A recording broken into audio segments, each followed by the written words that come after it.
বন্ধুরা, আমি অনেক ভিডিও করেছি, তবে ওই সকালে বেশিরভাগ বা বৃষ্টির সময় বিভিন্নভাবে। এই যে সন্ধেবেলায় আজ হঠাৎ সুযোগ পেয়ে গেলাম, এত বর্ষা, মানে এতটা মারাত্মক বর্ষার, যেভাবে প্রায় 80-85 কিলোমিটার বেগে যেভাবে ঝড় হলো কালকে, ডালপালা গাছের ভেঙে পড়লো, চারিদিকে রাস্তায় জল পুকুর থেকে উপচে উঠলো, বা পুরো মানে সেই রাস্তার জলে এক হয়ে গেছে। হ্যাঁ, প্রায় হাঁটুর কাছাকাছি জল এই দমদমে। কিন্তু আজ পুরো চিত্রটা অন্য। এই সন্ধ্যেবেলায় কি অদ্ভুত! এই যে চাঁদ দেখুন আকাশে, কি সুন্দর লাগছে, অদ্ভুত লাগছে চাঁদ। হ্যাঁ, একদম আকাশ পরিষ্কার, কোনোখানটা মেঘের চিহ্ন মাত্র নেই। হ্যাঁ, এই যে পাখিরা ধীরে ধীরে সন্ধ্যের কোলে তার বাসায় ফিরে চললো, কি সুন্দরভাবে। এই যে সব বাসায় ফিরে যাচ্ছে, যে যার লাইন দিয়ে, বিভিন্ন রকমের পাখি। ওই যে খেজুর গাছ বলেছিলাম যে খুব সুন্দর দেখাচ্ছে, আজকে স্তব্ধ হয়ে দাঁড়িয়ে আছে। শুধু তাই নয়, আমার গাছগুলোর অবস্থা দেখুন। পুরো স্তব্ধ, চুপচাপ হয়ে দাঁড়িয়ে আছে।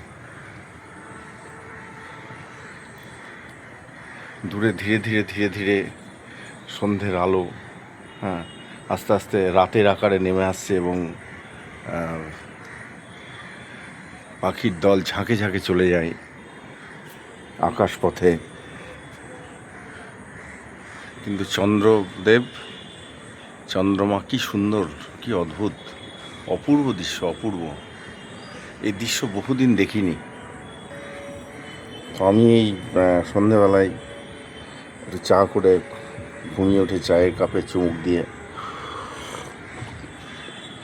ভিডিওটা করছি। হঠাৎ বাইরে আসতেই দেখি এত সুন্দর, এই 5তলায় থেকে দেখা যাচ্ছে, কি অপূর্ব।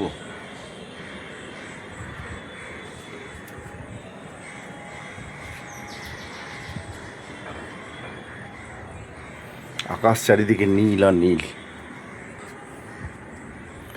এদিকে জলের প্রতিচ্ছবি পড়েছে বিল্ডিংটার, অরবিট বিল্ডিংটার নাম। দূর দূর থেকে আরও বিল্ডিং দেখা যায়।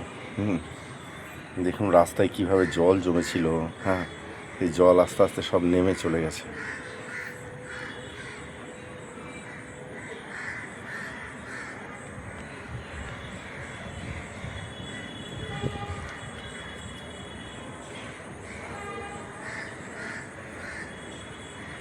ঠিক দেখে মনে হচ্ছে শরৎকাল, হয়তো পুজোর আর দিন 7-10 বাকি আছে। ঠিক এই সময়টা, এইরকম ধরনের একটা সন্ধ্যাবেলা আমরা সাধারণত উপহার পেয়ে থাকি।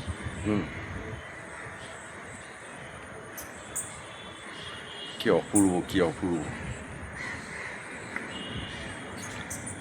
আমি যদি এটাকে একটু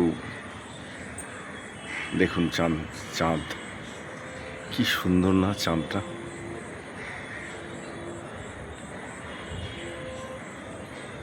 শুধু চাঁদটাই দেখতে ইচ্ছা করছে বারবার।